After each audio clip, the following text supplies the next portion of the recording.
রাজনৈতিক উদ্দেশ্য নেই, আমরা রাজনৈতিক সংগঠনও নই, আমরা যাচ্ছি নিপীড়িত মানুষের জন্য কথা বলতে।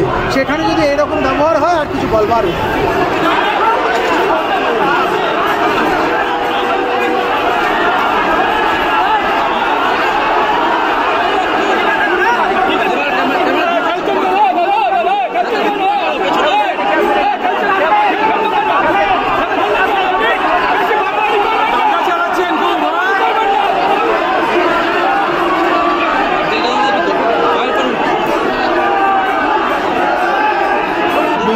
হিন্দু জাগরণের যে 5 প্রতিনিধি আপনারা ভিতরে গিয়েছিলেন এবং আপনাদের সংগঠনের পক্ষ থেকে, মঞ্চের পক্ষ থেকে আপনারা যে বার্তা তুলে ধরলেন, কি বার্তা তুলে ধরলেন, ওরা কি বললেন?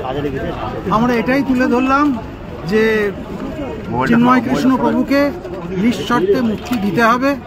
সেখানে হিন্দুদের ওপর তার মঠ মন্দির, সাধু সন্ত, তাদের ওপর যে অত্যাচার হচ্ছে সেটা বন্ধ করতে হবে এবং সেই সঙ্গে সঙ্গে হিন্দুর নিরাপত্তা সুরক্ষিত করতে হবে।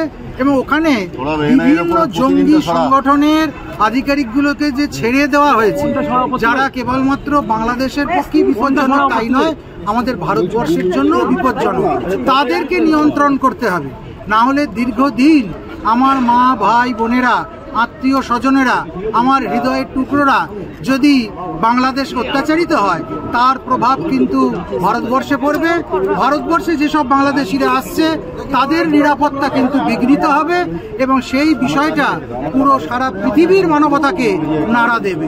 আমরা কোনো ধর্মের পক্ষ থেকে নয়, আমরা মানবতার পক্ষ থেকে এই নিরাপত্তা দাবি করছি।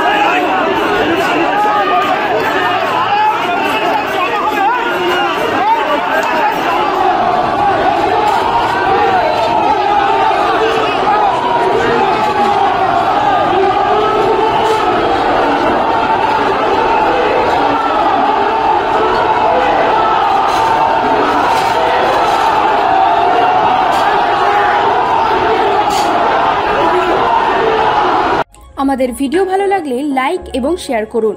কমেন্ট সেকশনে গিয়ে জানান আপনাদের মতামত।